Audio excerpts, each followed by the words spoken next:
നിലമ്പൂരിൽ മുസ്ലിം വിഭാഗം ഒന്നടങ്കം ആര്യാടൻ ഷൗക്കത്തിനെതിരെ തിരിയുന്ന കാഴ്ചയാണ് ഇപ്പോൾ സംഭവിച്ചുകൊണ്ടിരിക്കുന്നത്. പിണറായി വിജയനെ മുസ്ലിം എതിരാളിയാക്കാൻ ചാപ്പ കുത്താൻ KC വേണുഗോപാൽ ശ്രമിക്കുന്നുണ്ടെങ്കിലും, മലപ്പുറത്തെ അപമാനിച്ച് എന്നൊക്കെ നാഴികയ്ക്ക് 40 വട്ടം പറയുന്നുണ്ട് എന്നുണ്ടെങ്കിലും മലപ്പുറത്തെ ജനത്തിന് സത്യാവസ്ഥ അറിയാം എന്നുള്ളത് മറ്റൊരു കാര്യം. അവർ ഒന്നടങ്കം ആര്യാടനെ തോൽവി ആഘോഷിക്കാൻ നിൽക്കുക തന്നെയാണ്. ലീഗിന് ആര്യാടനെ കണ്ണെടുത്താ കണ്ടുകൂടാ, തീർത്തും ഇഷ്ടമല്ല എന്നുള്ളത് വ്യക്തമായ കാര്യമാണ്. ലീഗിനെ എന്നുള്ളത് മാത്രമല്ല, കോൺഗ്രസിൽ തന്നെ ആര്യാടനെ വെറുക്കുന്ന നിരവധി പേരാണ് ഉള്ളത്. ഇപ്പോൾ മുസ്ലിം സമുദായത്തിൽപ്പെട്ടവർ ആര്യാടന് വേണ്ടി വോട്ട് കൊടുക്കണ്ട എന്നുള്ള ഒരു നിലപാടിലേക്ക് വന്നു എന്നാണ് അവിടെ നിന്ന് അറിയാൻ സാധിക്കുന്നത്. നിലമ്പൂർ ഉപതെരഞ്ഞെടുപ്പിന്റെ പ്രചരണം കനക്കവെ UDF കൺവെൻഷനിൽ പാണക്കാട് കുടുംബത്തിലെ ഒരംഗവും പങ്കെടുക്കാത്തത് ചർച്ചയായിക്കൊണ്ടിരിക്കുകയാണ്. പാണക്കാട് കുടുംബവുമായുള്ള ആര്യാടൻ ഷൗക്കത്തിന്റെ അകൽച്ച തന്നെയാണ് ഇതിന്റെ പിന്നിലുള്ള കാരണം. ആര്യാടൻ മുഹമ്മദും ആര്യാടൻ ഷൗക്കത്തും എല്ലാം എക്കാലവും പാണക്കാട് കുടുംബത്തെ പല കാര്യങ്ങളിലും വിമർശിച്ചിട്ടുണ്ടായിരുന്നു.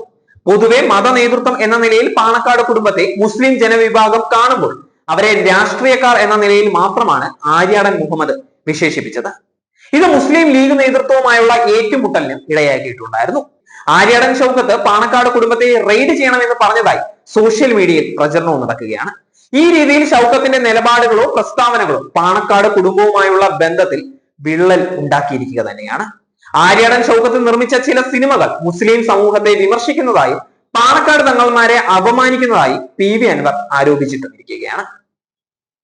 ഇത് മുസ്ലിം ലീഗ് അനുഭാവികളിൽ പ്രതിഷേധം ഉണർത്തുകയും ചെയ്യുകയാണ്. പാണക്കാട് കുടുംബം മുസ്ലിം ലീഗിന്റെ ആത്മാവായും കേരളത്തിലെ മുസ്ലിം സമൂഹത്തിന്റെ ആത്മീയ നേതാക്കളുമായാണ് അറിയപ്പെടുന്നത് തന്നെ. എന്നാൽ രാഷ്ട്രീയ നിലപാടുകളിലും സാമൂഹിക വിഷയങ്ങളിലുമുള്ള വ്യത്യാസങ്ങൾ ആര്യാടനും പാണക്കാട് കുടുംബവും തമ്മിലുള്ള അഭിപ്രായ വ്യത്യാസങ്ങൾക്ക് ഇടയാക്കിയിട്ടുണ്ടായിരുന്നു.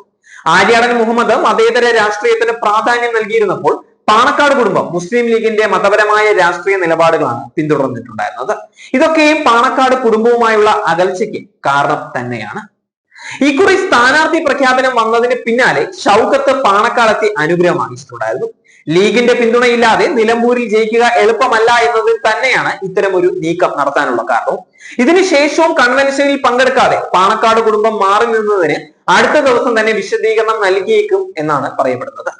കൺവെൻഷനിൽ നിന്നും വിട്ടുനിന്നത് ചർച്ചയായതോടെ കോൺഗ്രസ് ലീഗ് നേതൃത്വത്തെ അതൃപ്തി അറിയിച്ചിട്ടുണ്ട് എന്നും റിപ്പോർട്ടുകൾ പുറത്തുവരികയാണ്.